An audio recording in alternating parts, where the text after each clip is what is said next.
to you. Years ago, some self-supposed journalists mockingly asked Charles Manson whether he thought he'd ever get out of prison. Manson's answer was typically Manson and thoroughly demolished that smart-ass jab of that, well, smart-ass. Manson said, yes, just as soon as these people get done doing whatever it is they're doing.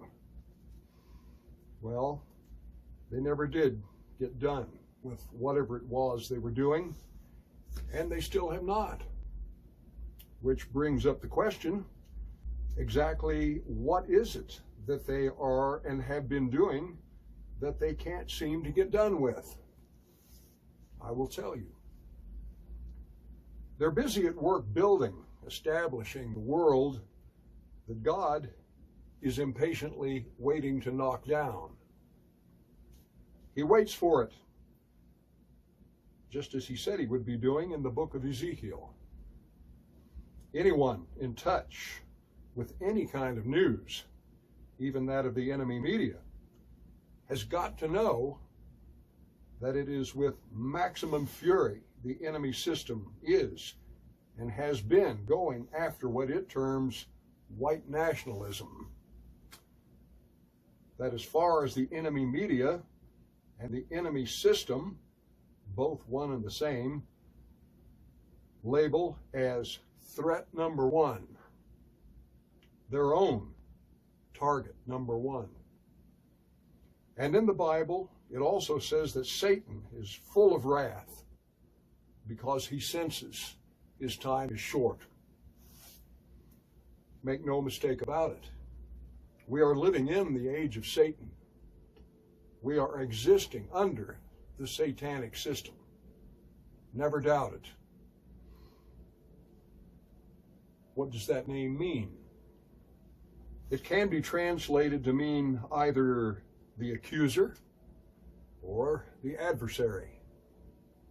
Well, he does a thoroughly good job of accusing us of being terrorists and haters, does he not?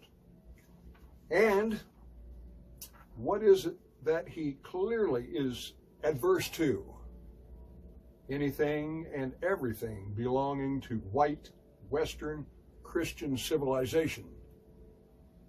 This ought to be obvious to anyone today who gives it even the least bit of thought. These things I want to stress to you in order that you might not go on in a state of confusion and darkness as this struggle ramps up into high gear. Some years ago, I was struck as I was reading an article concerning the early Christian apostles. The article used a quote from the Roman historian Tacitus, whose work, Germania and the Agricola, is still in print and circulation. Tacitus wrote that in regard to the burning of Rome and the terrible persecution of the Christians that followed, it was his thought that not only did the Christians have nothing to do with the fire, but it was instead, and these are his words, their hatred of humanity that really was prompting these persecutions. The original haters, in other words. What I want to impress upon you is that the struggle we are involved with today is the same struggle as they were then. The same. In a book I wrote 25 years ago, I demonstrated factually that every bit of biblical prophecy has now been fulfilled, and that we stand at the conclusion. The 1,000 years of Christ is fully behind us, and it is now, as I have stated, Satan's little season. Not only that, but we are well along into that little season. Lucifer, the name held by Satan before he and his demons were cast out of heaven because of their revolt against God. This means bringer of light. A short hop it is from this to one of the favorites of the liberals and neo-communists, which is enlightenment. How well I recall just after the surprise win of Donald Trump in 2016 that these same arrogant and sneering liberal communists exclaimed that those who had voted for Trump had not had the enlightening benefit of a college education. What this really meant was that those who had voted for Trump had not undergone the intensive communist brain rape as had those who had been placed through years of so-called higher education. No, those who had voted for Trump were those who represented America's beating heart and were angered and alarmed by the steady stream of sellout they'd been witnessing over the previous decades. These foul creatures who openly declare that they know better hate above all things this beating heart of America, and because this same beating heart embraced Trump, they hate Trump. Look at the fury that has been poured forth against Trump over the course of the past 4 years. What was it that Satan is supposed to have uttered? Better to rule in hell than serve in heaven.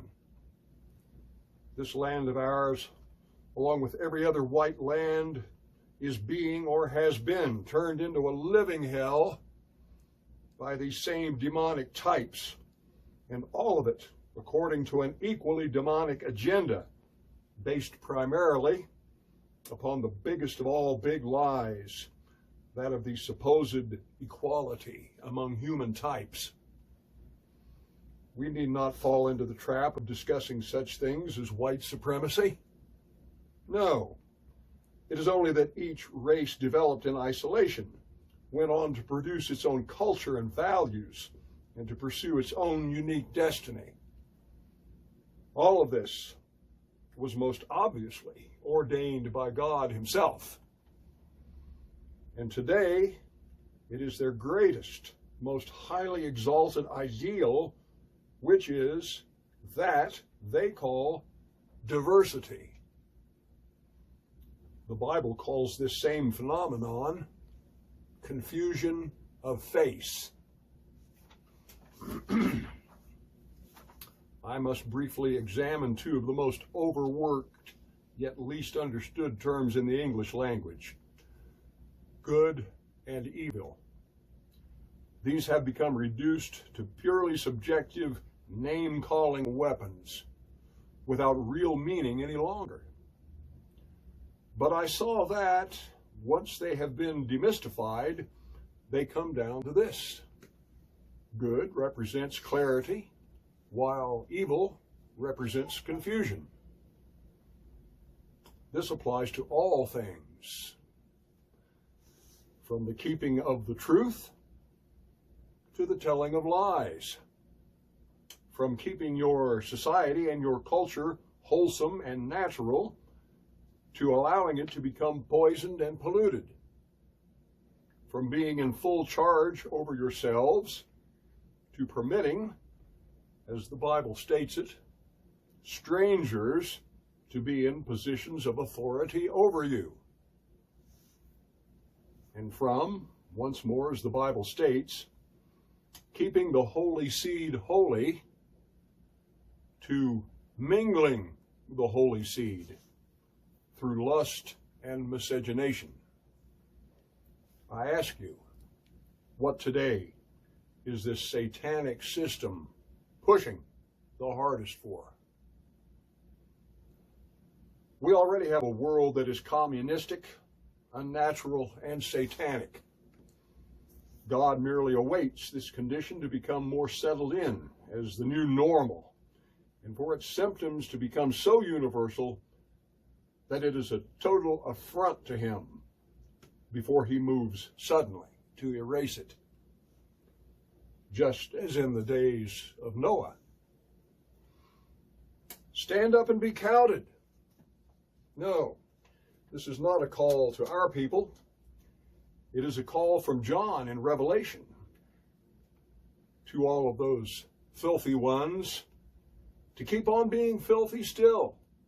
Stand forth and declare yourself to be in full league with Satan. This so as to be able to share in whatever he may have in store for himself. Yes, stand forth. And now I come to the matter of those among us who have not fallen for this satanic wave of things, this evil wind that blows, as I have called it. Those who have felt compelled to do something about it. None of what I am saying here is taught in any school, which should be fully understandable. The things I'm saying to you here, I only wish might have been said to me when I was a young person, but they had yet to be clarified and distilled. Now, it is my duty to give them to you. As Christ was dying on the cross, he declared, "It is done." The average person surely would have assumed that it was ended. No, it was accomplished. History demonstrated that our people had the most glorious future ahead of them after a period of great struggle. Western civilization, which all of the satanic demonic types hate and revile, which lasted 1,000 years, was still ahead of them then. And this was white, Western, Christian civilization, which still counts history from the date of Christ's birth.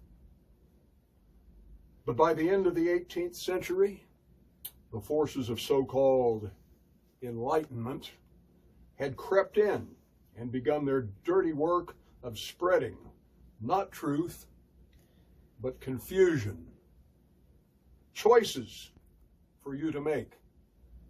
But take careful note that all of these choices merely represent different ways and means for you to destroy yourself. And they, the masters of psychology, have got you believing that it's been your own idea. And you would never be parted from your rights or your privileges.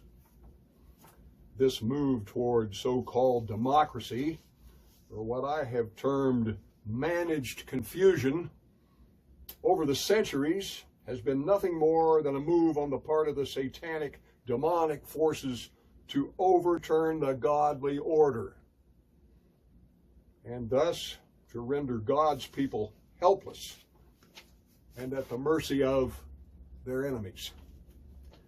Does this or does this not perfectly describe the position in which the white race finds itself in at present? Even in the lands created for them by their own ancestors.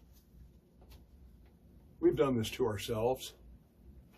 We've violated each and every one of God's commands to us in order that we might maintain a healthy and happy life for ourselves and our offspring. It has all been swept away by our own foolishness while we listened to and tolerated these alien voices for diversity. And here we arrive. Take a good look about you. Try to calculate where things will be in another 20 years of this. Man will not redeem himself this time. He will not. John in Revelation, speaking as he was told by the Lord himself, instructed to those believers 2,000 years ago 2 things. Hold on to what you have and wait for his return. He also warned this: those who live by the sword shall die by the sword. This means that should you still harbor any grandiose thoughts of attacking this beast system yourself, you have the SWAT team out there waiting for you. Just as bad, if you should imagine that you band together to formulate any plans for attacks against this beast system will gain nothing. I assure you that that is correct. It will gain nothing. Because there are unlimited paid agents of the beast system who will be right at your side to betray you at just the precise moment. And so I say to you now, just as I have said many times before, don't do it. But imagine, should you succeed at any of this and perhaps even get away, it is an evil wind that blows. Insurances will replace any damage, and creeping, swarming millions will replace any that might be killed. Do you expect to cause, as they say, the devil to pull in his horns? Would you even want him to? Or would you rather prefer to have all this all the way out, once and for all? For that is what is on the way now. God said he would be expecting them, and here they come.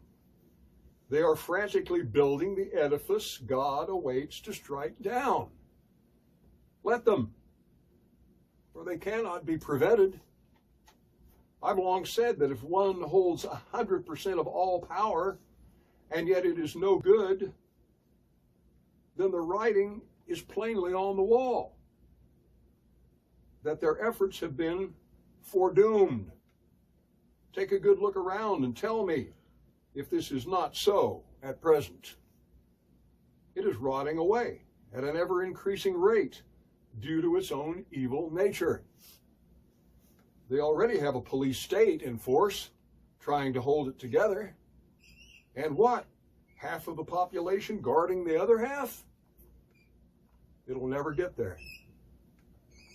But really take a look at who and what they claim to be the villains in all of this. Ourselves, the so-called white nationalists. They had them in ancient dying Greece and Rome as well. They were known as the Stoics, those that never departed from the old values and the old ways. That is us, and that is why they hate us. They don't care about any acts of terrorism. They secretly welcome them. More of our people off the street, more publicity against us, and more excuse to tighten down their police state. What they hate and fear is our message. That is when it is presented in a proper fashion. They want us silenced, because so long as there is a glimmer of truth to be heard anywhere, then they cannot feel secure in portraying themselves, representing as they do the lie, as truth instead. We're talking here about the victory of darkness over light. But it is just about to that point. All that remains is this: for the predictable results of this to become universal and for God to strike it down. You may see the beginnings of this all around, even now. Now we speak of Adolf Hitler. The very final verses in the very final book of the Old Testament refer to an Elijah who will be sent just before the coming of the day of the Lord. He will turn the hearts of the fathers to the children and the hearts of the children to the fathers, lest I smite the earth with a curse. Most say that this Elijah has not yet appeared, but we know that it was Hitler himself. He united Germany and heroically stood off the rest of a satanically dominated world. There began the precipitous downturn for Western civilization, which has led up to the present. The mauling he gave the Soviet Union now is accepted as key to the eventual fall of that monster. For the rest, his sacrifice and that of the nation of Germany impelled the configuration in the world to lead up to the final play on the part of God himself.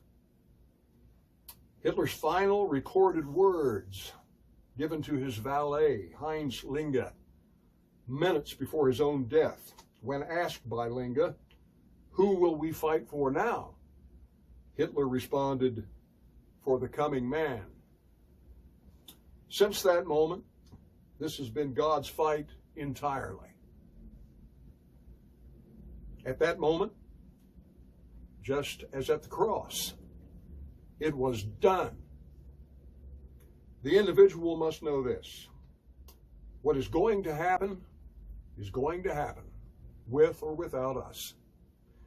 The individual must know the truth and be on its side. Do not fret or worry. Above all, do not sacrifice yourself needlessly. Just as John in Revelation urged, hold on to what you've got. You have the truth, or at least a better portion of it than the average person. Work on filling your comprehension of that truth out more completely. Enjoy your life. Impart this truth to whomever around you that will listen. Avoid even the appearance of evil. Wait for the Lord. All of his prophecies given 2,000 years ago have been fulfilled. How much faith does it take to be able to depend on the remainder? Hello, this is James Mason, and this is from me to you. The future is the issue, and if there is to be a future worthy of mention, it will only come about because enough of the critical truth has been able to reach enough of the American people in order for them to arrive at correct judgments by which to shape that future. For as long as anyone alive today can recall, all avenues of information have been in the hands of influences with an agenda counter to the interests of the American people. Quite basically, the emphasis of these people and their agenda has been toward the negation of the importance of race in civilization, the downplaying of white pride and heritage, the ballyhooing of colored so-called contributions, together with focus on not only every sort of colored pride, but so-called pride for every kind of deviancy and degeneracy. White pride seems to be out of the question. There you have, in a nutshell, your media.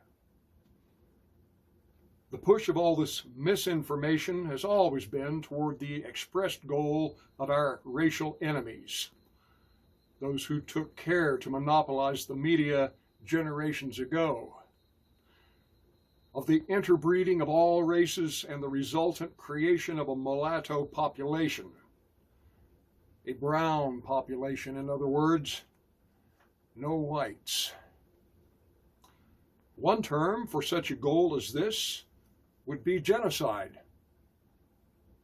But our satanic enemies, masters of, indeed the inventors of, psychology, and again, literally owning all media, are shrewd enough to paint this insane and criminal scheme in different colors, all bright and happy. Indeed, they took the symbol of the rainbow and bent it to become the very symbol of the vilest sort of perversion. Self-destruction they have made into something attractive and even noble, progressive, if you will. A masterstroke it is of any enemy to get his intended victim to accept all modes of this self-destruction as high ideals. Much of this was brought about by outright traitors within government and the judicial. They would, at the stroke of a pen, override the wishes of the people and begin breaking down the social structure set up by the founding fathers, which was intended to safeguard and preserve their own heritage and posterity. Today, it is not only death by legalism, meaning that on paper at least anything that can squirm across the line as nominally human can be your equal, and with the equal or even greater rights than you yourself in your own country. But it has now become what we know to be a brain rape offensive carried out on the part of the media to get ever greater numbers of people to indulge in this same business of self-destruction. It is all based on lies and deceit. It came upon us as a conspiracy among racial as well as spiritual aliens who, from time immemorial, have had our destruction as a people as their goal. We have it in their own words. Now we are seeing it being ramped up in a most dramatic way. And this can only mean that a great climax is being approached. Worm their way in with the gold of the world, buy the politicians and the banks, worm their way into education, worm their way into culture and entertainment, etc. Monopolize, as I've said, all media. In short, seize control over the nation's sensitive institutions, and then use this power to not only turn the people's own institutions against them, but to go on to attempt to silence any and all opposition to their gross and criminal misuse of this power. Which brings us to ourselves and the mission we undertake. We, according to this enemy, are the haters, the terrorists, the white supremacists, and, yes, the anti-Semites, and so forth. All of it is name-calling.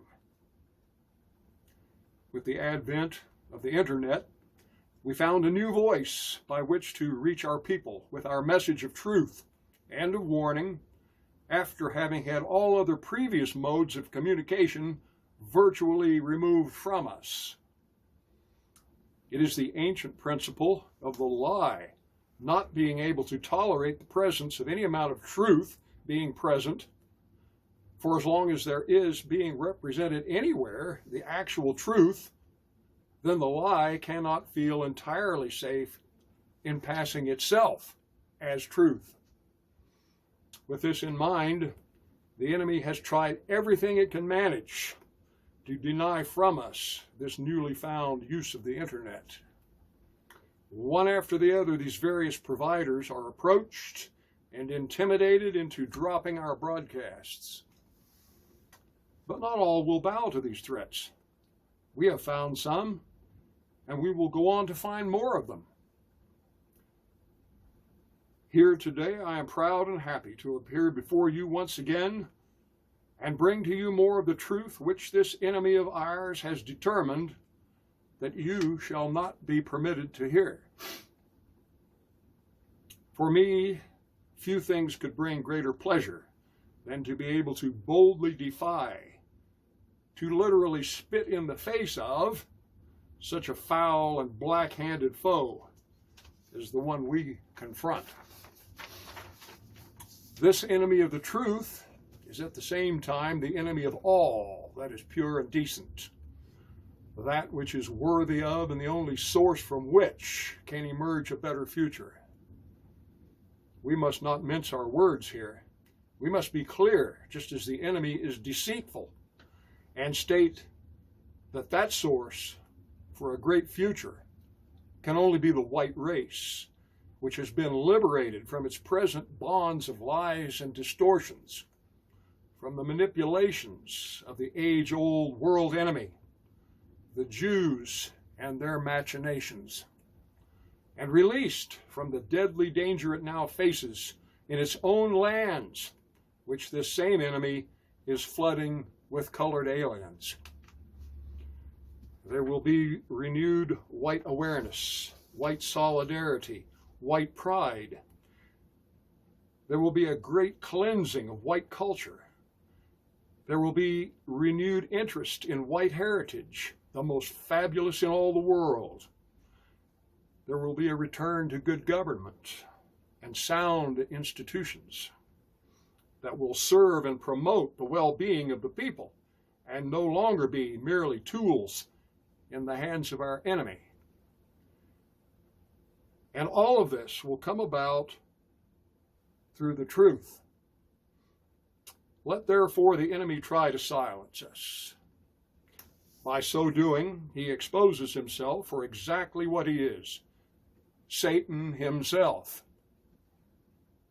We will not be stopped. The enemy is therefore defeated. My good wishes to each of you, and I look forward to bringing you more of these broadcasts. This has been James Mason, and this has been From Me to You.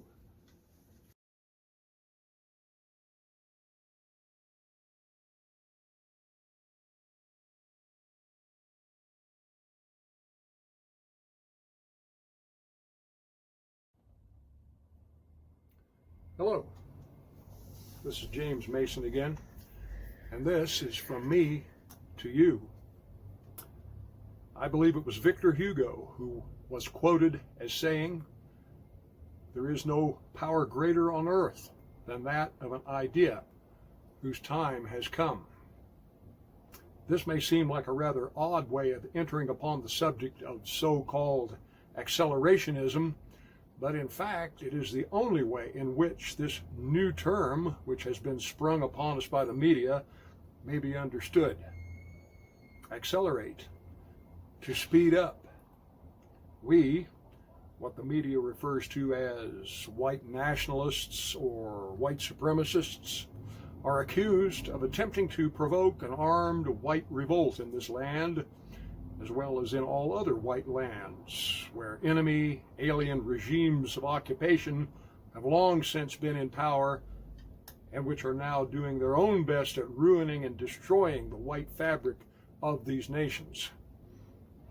To accomplish this goal of theirs, and make no mistake about it, they declared this to be their intended goal well over a century ago, they have used their own gradual infiltration into our most sensitive positions: government, finance, education, entertainment, the media, in order to get knocked off base. The very institutions our own ancestors, our founding fathers, established to protect us, their posterity, from dissolution and destruction.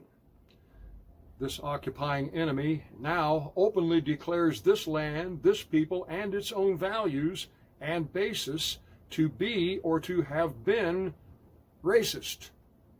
And so they are quite right in this. And it is this they are frantically determined to change. And they seem to love that word change.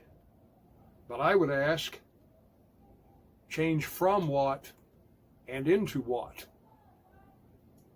They don't attempt to hide it, although they don't feel secure enough in coming right out with it in so many words.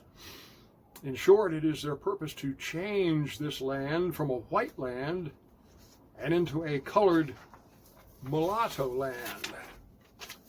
All of this change in the name of equality, fairness, justice, brotherhood, and that greatest of all ideals and blessings, at least according to them, diversity.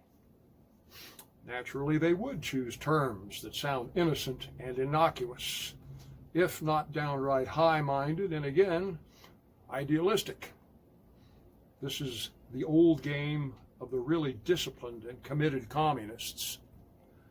To themselves, they'll say that their aim is to eradicate the white race through miscegenation, race mixing.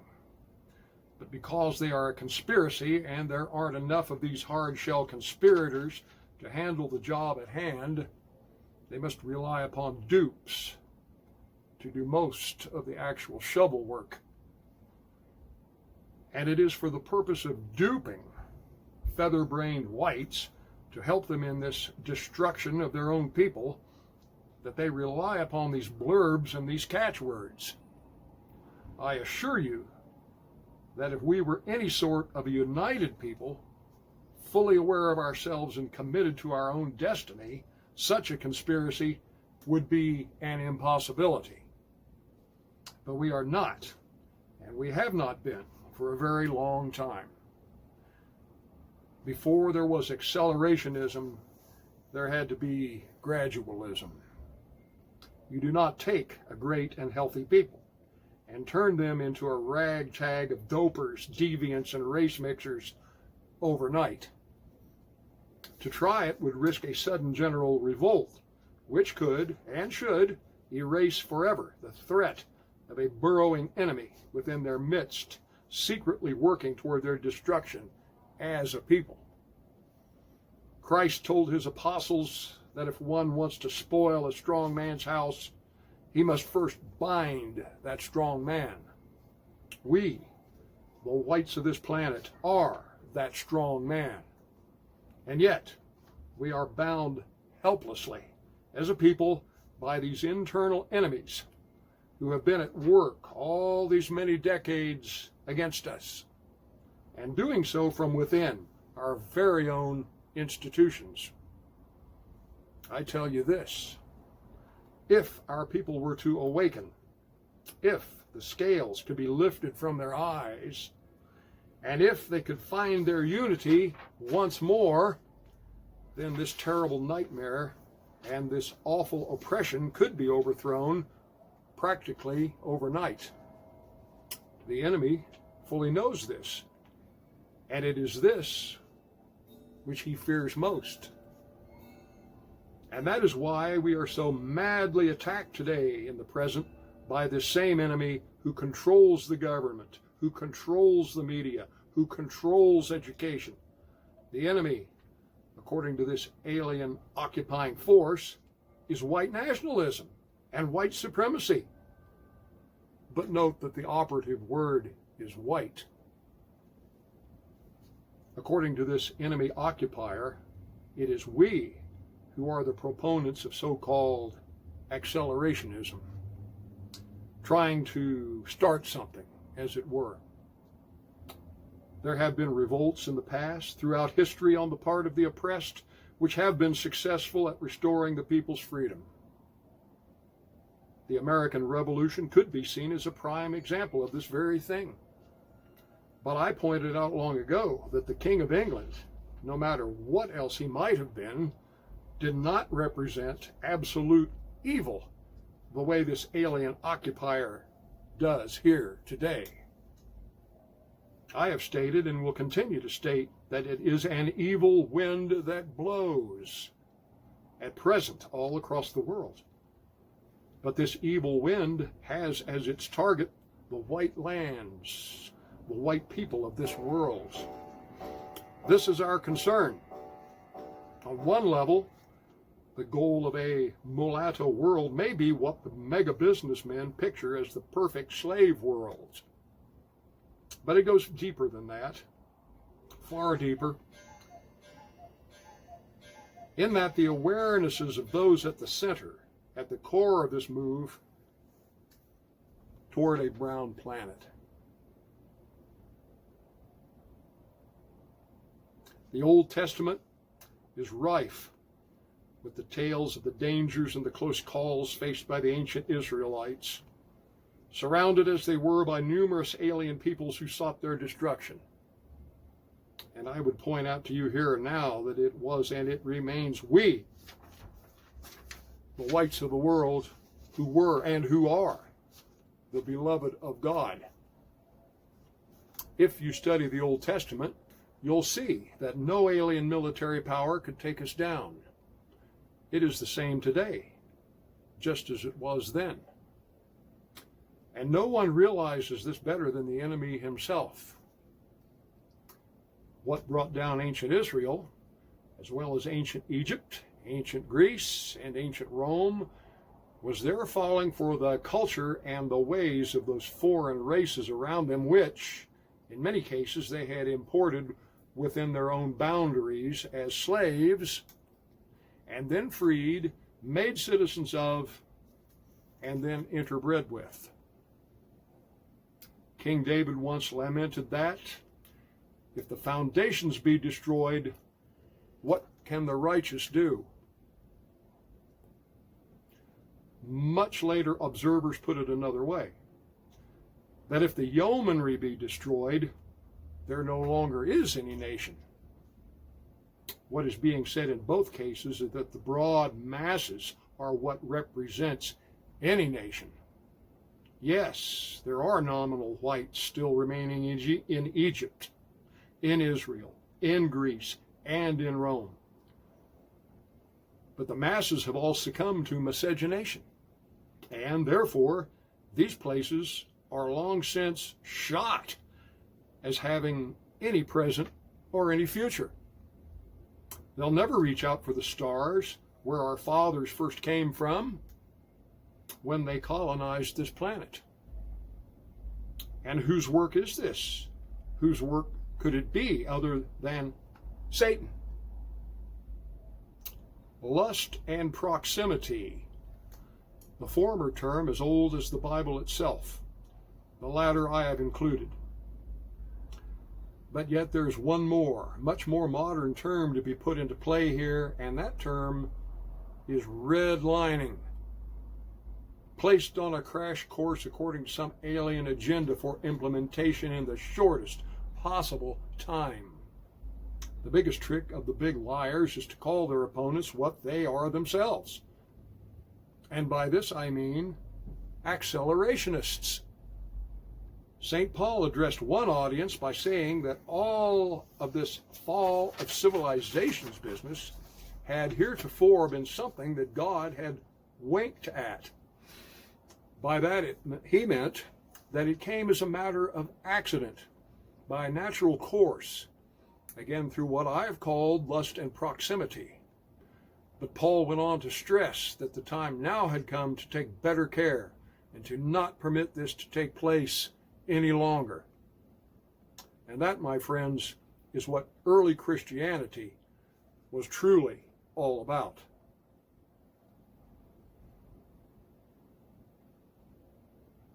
And it is here where redlining comes in. This is a deliberate push on the part of a most conscious and determined conspiracy in our midst to destroy our race. In order to accomplish this, they first took over all of our most sensitive positions of government, finance, media, and education. By these moves, we were effectively bound and helpless to defend ourselves any longer. We were permitted to imagine we still remained free, but it was only one more lie. Was it Goethe who stated that the best slave is the one who imagines himself to be free? In short, this is no accident. Sometimes you have to study the negatives in order to establish the positive. Our people did not want this. They fought it, and I was one who fought along with them to resist and to hopefully overthrow this creeping menace. But we were up against all of our own institutions, and as a result, too many of our own people. Far too many of our own people had been duped and successfully lied to by their own worst enemies, who now sat in the seats of power and prestige. Their will was subverted by the media and the educational system, while the very laws put into place to protect them were being gradually undone by the bought-out, sold-out government. The 9 old swine of the Supreme Court could dictate the integration of such pillars of the nation as the armed forces and the school system. The strong man was thus bound. We must always look back toward Adolf Hitler and the role of National Socialist Germany in all of this. Hitler was a savior sent to the world by God himself. It was Hitler who had been referred to in those very final verses of the very final book of the Old Testament. He was to come before the day of the Lord. We are at that point presently. Hitler had been able to inspire and to unite his people against all odds. The very motto of the Nazi Party then and there was, Germany awake. Germany did awake, and together they overthrew the alien occupiers of their own land and went on to create a social, economic, and cultural miracle. But all of the greater and stronger nations around them, which were still under satanic control, managed to ignite a general war, and Germany was militarily overrun by its enemies. As Hitler stated it, the purpose of that war was to separate the German people from its own natural leadership. Take out the shepherd and scatter the flock. And so it was. Since that time, it has been, exactly as the book of Revelation called it, Satan's little season. It is the age of Satan, and it is his will alone which is being implemented in this land and all across the world. And that is why I state that it is an evil wind that blows.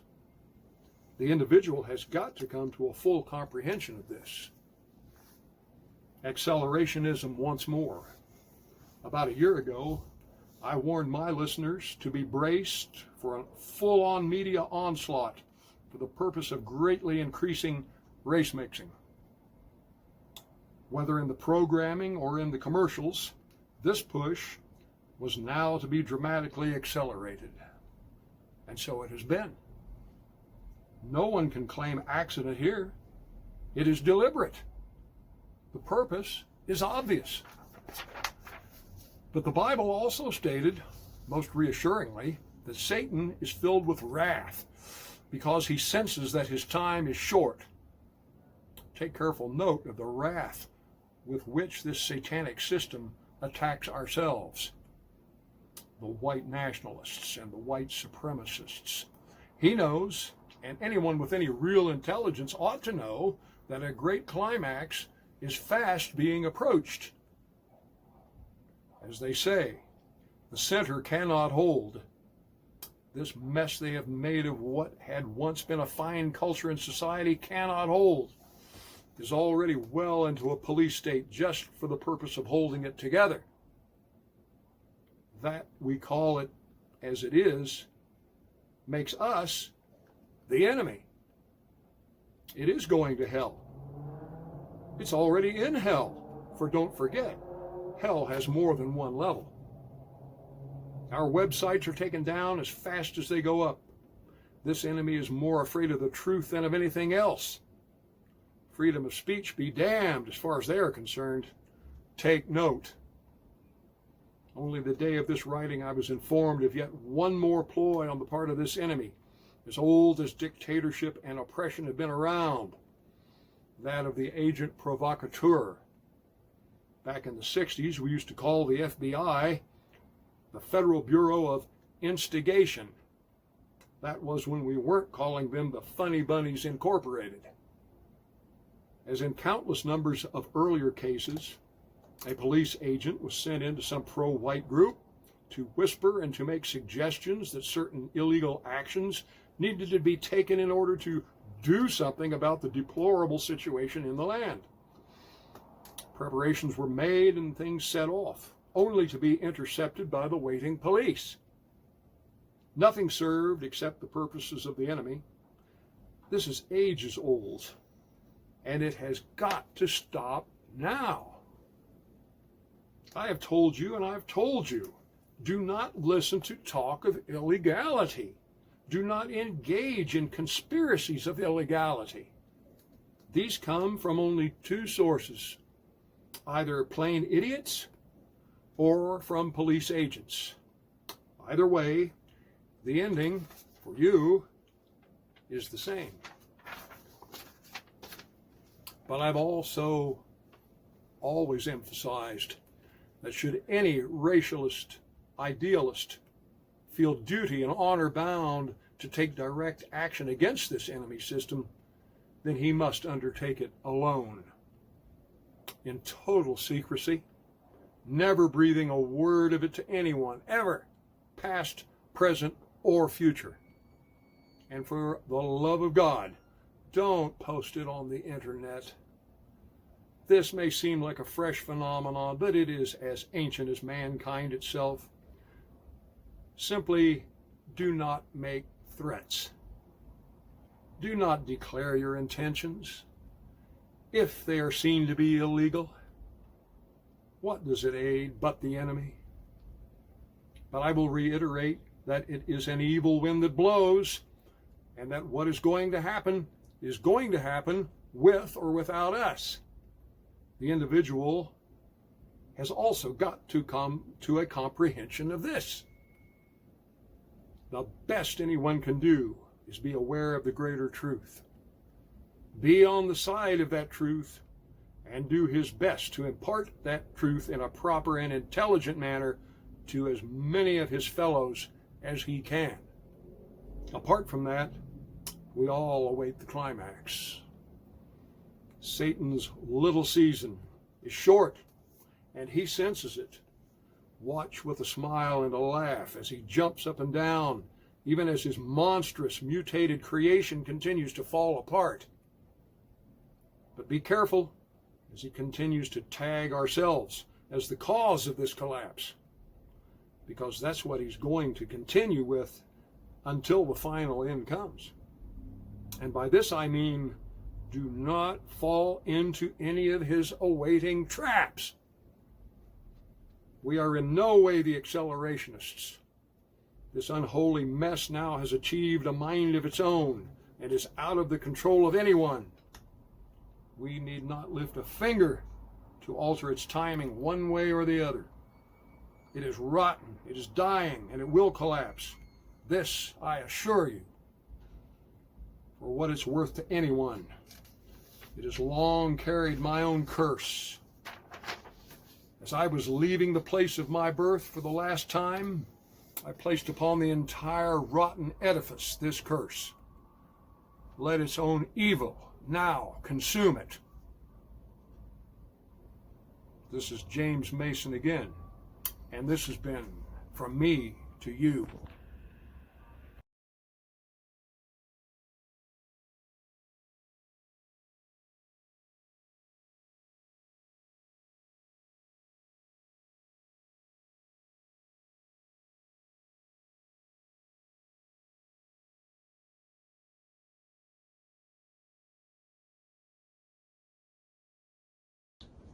Hello again, this is James Mason, and this is From Me to You. I want you to prepare yourselves for a church lesson, a Bible lesson, but the kind of which you'll never hear in any church, anywhere, ever. I will maintain that because of the above statement, which, once heard, will be super abundantly clear as to just why it would never be heard in any contemporary church, that the entire edifice of today's church has long since become moribund, a neutral at best, and at worst, one more tool in the enemy's arsenal against us. In several places throughout the Bible, there is reference to what is called the stone that the builders set at naught. A quick lesson within a lesson. The Bible literally means a collection of books, a total of 66 books, in fact. And that phrase mentioned before appears in both the Old and New Testaments. It were as though one mind had been responsible for writing all 66 books. Now for the doubters, I invite you to go to your biblical concordance, assuming you have one, to check to see exactly where and how many times this phrase, the stone the builders set at naught, appears. I am no chapter and verse man myself, as are the most of these modern day preachers. To me, that's a very neat trick and can be most impressive. But a trick it remains. As Hitler said in Mein Kampf, I don't want to learn it, I want it to instruct me. As one scoffer once asked me 20 years ago, are you still studying the Bible? My answer then was, no, I read it, I got it, and that's it. To the contrary, I had one very dear and 100% sincere Christian friend admit to me, and this was a woman then in her 60s, that she had been reading the Bible all her life and still didn't know what it was all about. Some rare honesty, that. But she would have been far from alone in that. So-called Judeo-Christianity is no more than a superstition, and superstition being defined as being belief in an absence of facts. But conversely, I've always added that it can just as easily be disbelief in the presence of facts. Now, as we're about to get into the meat of this, you'll begin to see what I'm talking about. One of the major prophets, Jeremiah, I believe, lamented that, to paraphrase, my people are destroyed because they are led astray by their leaders. Elsewhere, it was lamented that the people are led astray for lack of knowledge. Plus this favorite of mine, ever learning, but never coming to an understanding of the truth. Then too, there is this one, also from Jeremiah. In these places of worship they cry, peace, peace, but there is no peace. Does any of this sound at all familiar? Let me now shock you by saying that even today, at present, we are led by the best that this society has to offer. Yes, in terms of ability and qualification, the best.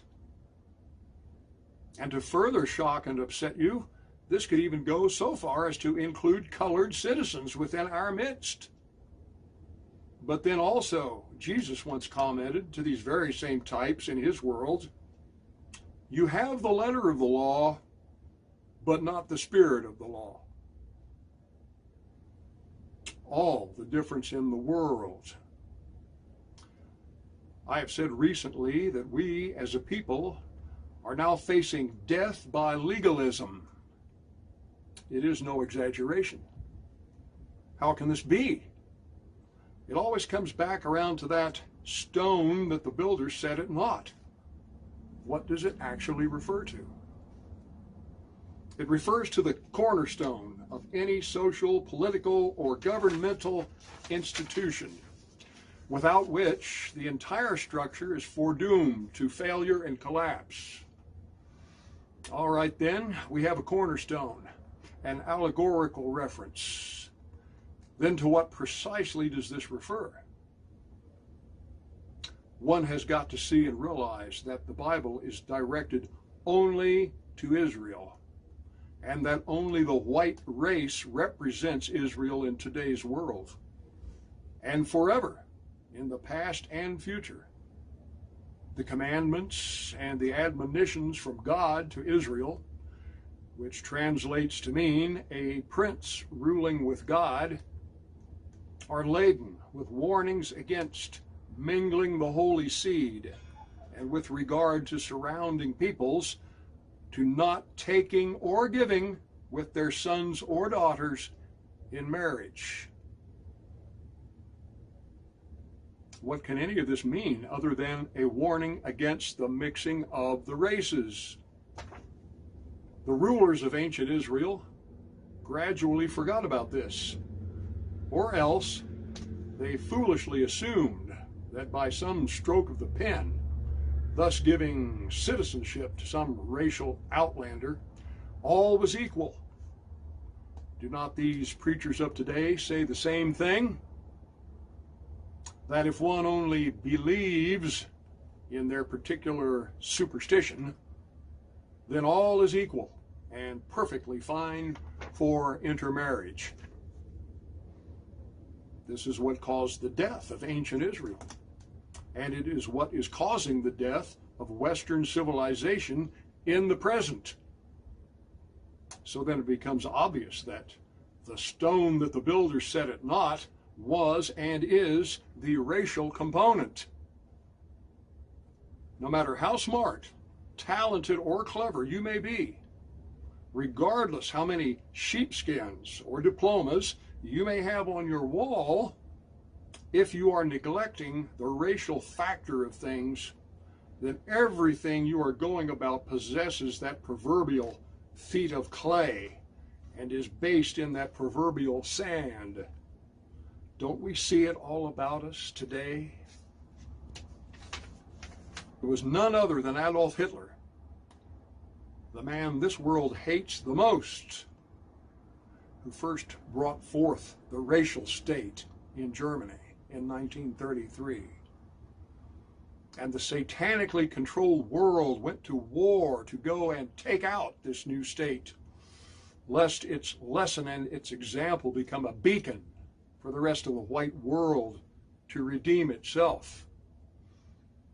But then, in the pages of the New Testament, this stone that the builders set at naught assumed human form, and that form was in the person of Jesus Christ. And until Hitler came along, it was Jesus who was most hated by the world. But because his church has been totally compromised, they just tend to leave him alone. However, carefully note that within the Bible, even this much was prophesied for the latter times in which we now find ourselves. You don't viciously and cruelly and unjustifiably murder a man who runs around in sandals and robes, feeding the hungry, healing the sick, and raising the dead. No. There must be a motive for something like this. To understand any murder, you have got to get to the motive of it. The Bible lists Jesus' genealogy twice, frontward and backward, to demonstrate that he was the root of Jesse, or in other words, in the direct line of King David. He truly was the king of Israel by blood.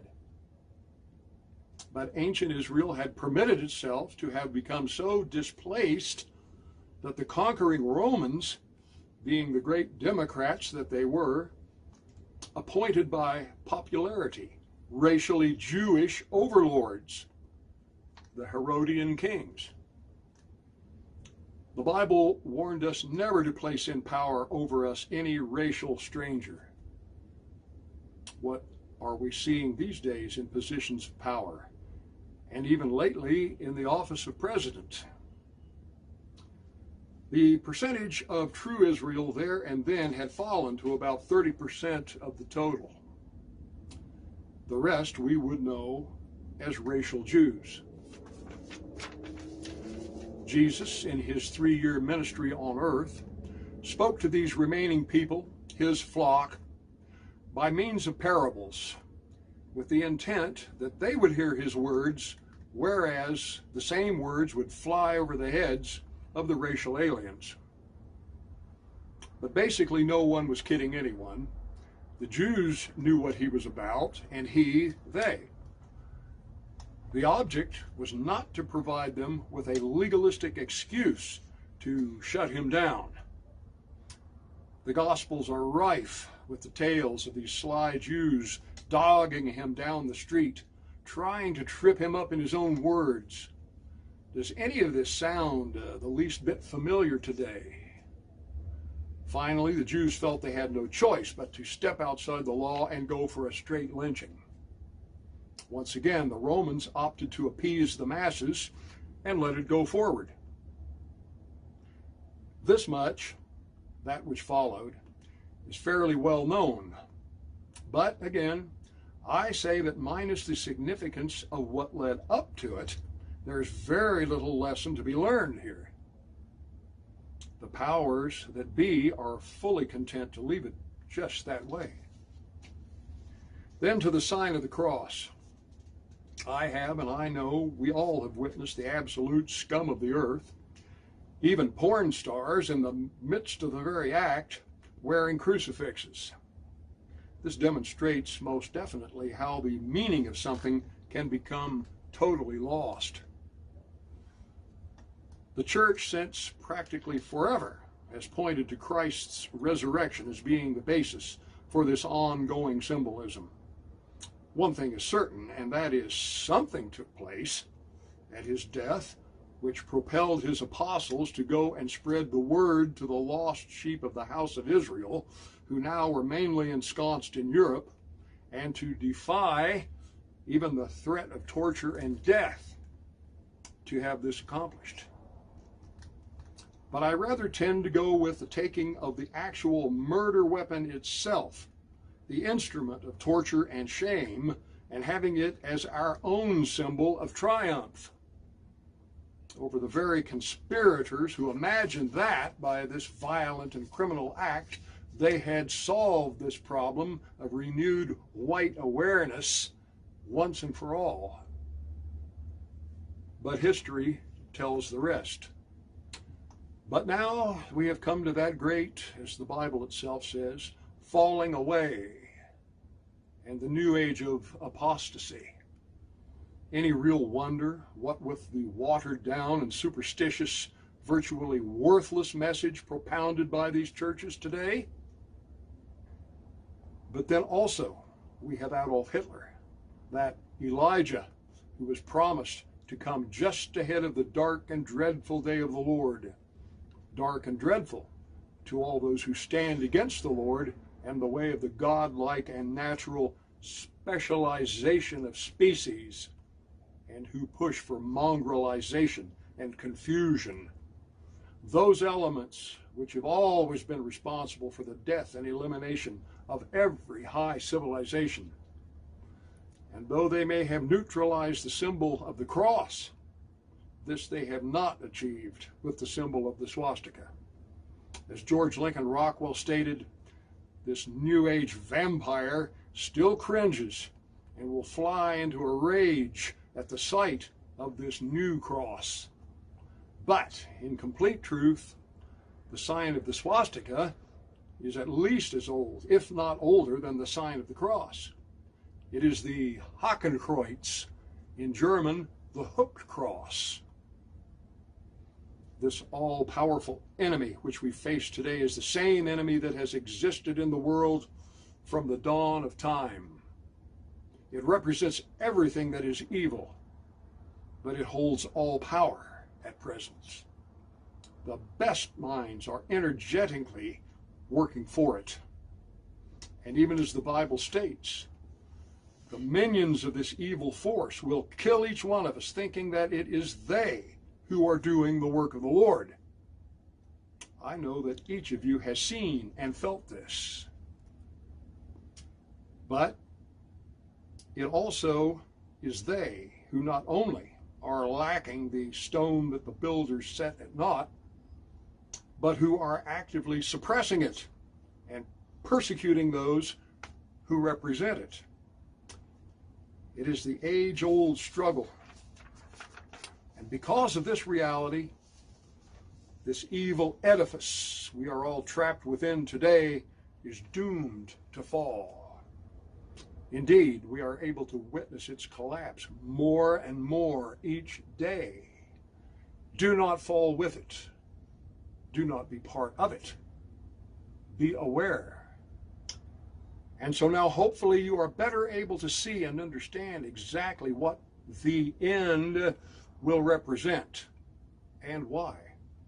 The Bible states that Satan, the force in control at present, senses that his time is short and is acting with ever-increasing wrath and desperation as he moves to silence us, those who carry the message of the truth.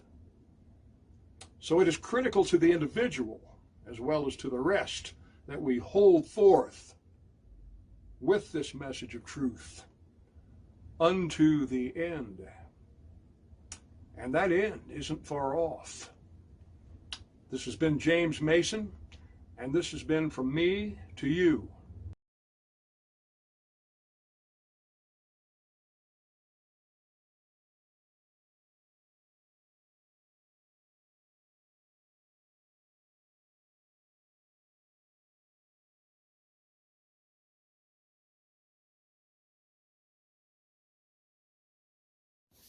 Hello again. This is James Mason, and this is from me to you. For anyone who has followed the traditional hard right wing for any true length of time, it will be known that their stock and trade has been almost exclusively in the area of, first, presenting to you a litany of outrages against the American public and much more specifically the white race. Then secondly, an expose of the forces at work behind this assault, which first gave it birth and ever since have seen to it that nothing can be done to right the situation. All of it, I might add, quite true and valid. The first segment, as outlined above, having been intended to piss you off, good and proper, with the second thing being to hopefully show you the way to the solution. And all of this toward getting you to join whatever respective organization that has just reached you in such a manner. We all shared this formula, and it brought for each one of us the same result. Looking now only at the genuine idealists and not the nuts or the Hollywooders, the thought was to awaken our people, to form a true movement by which to overthrow the existing alien anti-white occupation, the traditional, manly, and forthright Aryan way of righting a wrong. The best of us were playing the role of Don Quixote, while the rest were playing at Walter Mitty. It will be noted that nothing, absolutely nothing, has been able to place the slightest dent in this national and racial slide into hell, or has been able to so much as slow it down for even a millisecond. These past efforts were all predicated upon the masses of whites waking up and doing something when the times got bad enough. I will say that just maybe we were in too much of a hurry, and that things still just haven't gotten bad enough. Perhaps. I will say that in the past, when things looked as though they might have been approaching the boiling point, there lacked the organizational capacity by which to capture and channel, to direct all this anger. And so it just went away after a short time. Excuses aplenty may be put forth, ranging from the dominance of the enemy brainwash media to the everywhere use of enemy police infiltrators and provocateurs. On the one hand, to keep the masses in a fog and a dither, totally confused and unable to come to anything solid. On the other hand, to prevent the creation of anything approaching an effective organization by which to unite whites and take them into action against their occupiers. Again, all of the foregoing is very solid and real. No mistake.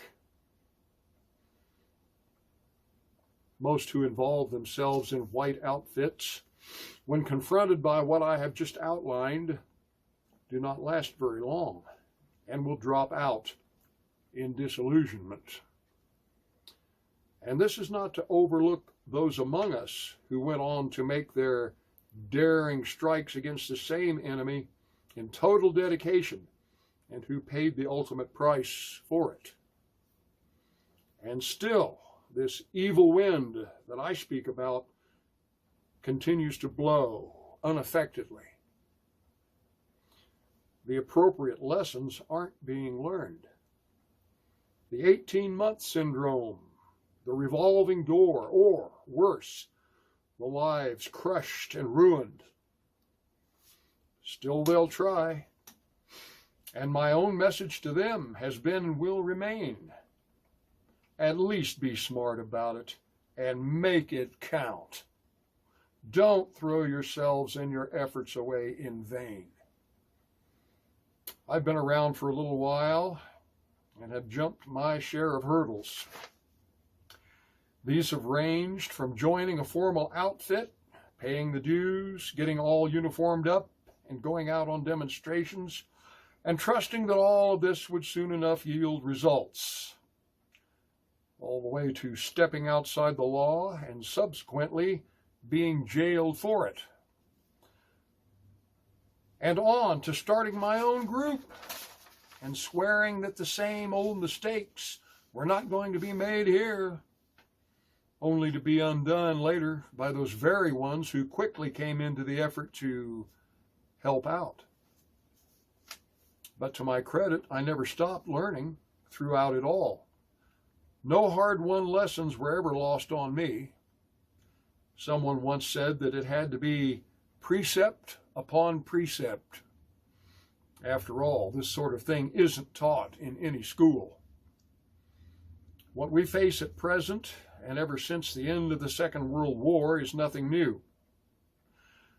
But it is something not faced by white Western civilization since the collapse of the classical world some 2,000 years ago. So long ago that it might well appear as something new and different, but it is not. The fact that it is a global phenomenon isn't new either, for we have those few tantalizing glimpses at the world before the flood of Noah, and we still have those amazing and mysterious remains in stone to remind us that, yes, there was something here before.